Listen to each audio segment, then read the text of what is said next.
My name is Mo Weinhardt, and I'm a Dharma teacher in the Empty Moon Sangha. Today, I'd like to briefly reflect on the precept of not misusing sexuality. In the Buddhist monastic tradition, this precept is meant to encourage celibacy as one of the means through which monks and nuns can cultivate a clear mind.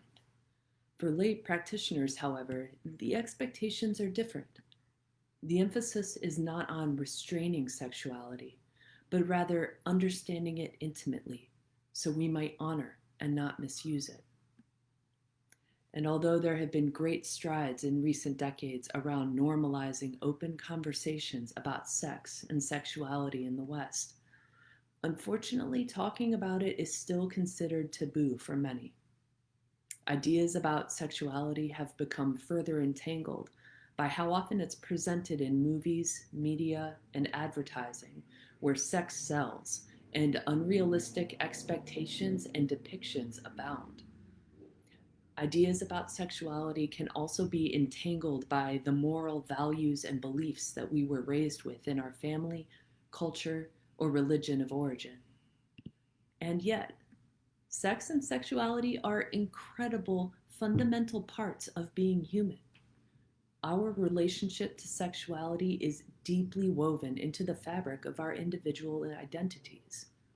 Regardless of who we're attracted to, what kind of relationships or encounters we prefer, or whether we're even sexually active at all, this topic is hugely important in our lives. Not to reflect on or talk about this is a real disservice to ourselves and others.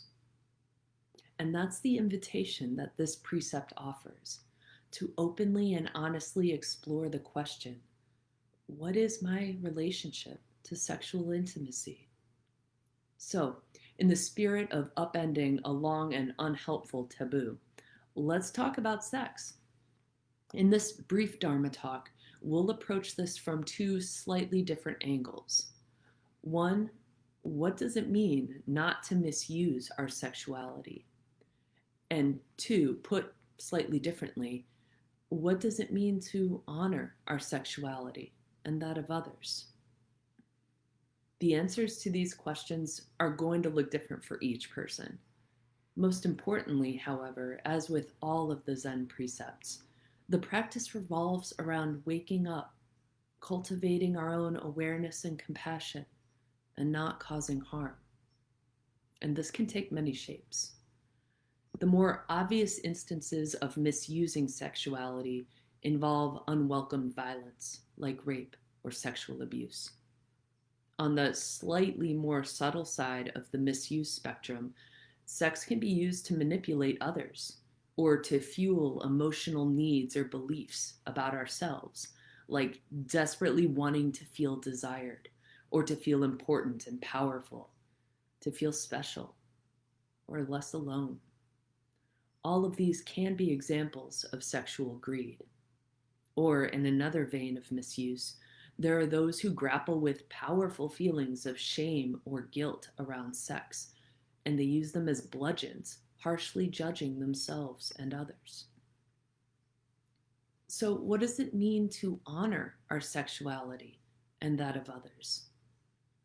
In my experience, this precept is a profound gateway into studying and reflecting on who we think we are, to explore how sexuality is intertwined with our self-identity and our relationships, and how it can be used to reinforce stories or judgments that we make on the daily. This is a rich place to begin. I also find it useful to consider how this precept dances and integrates with the others, like do not lie, taking up the way of speaking truthfully, or do not be intoxicated, taking up the way of cultivating a clear mind, just to name two. So here it is, an invitation to shine light on our internal landscape of intimacy, that we might gain a better understanding of how it functions across our lives. What thoughts, beliefs, and sensations arise around sexuality? And how can we be upright in our passions? To be truly intimate with other people requires that we become ever more intimate with ourselves. openly facing the complexity and elegance of sexuality in fullness. This exploration can be many things: uncomfortable, upsetting, relieving, rewarding, and so much more. And it is absolutely worth the effort. Thank you for your practice.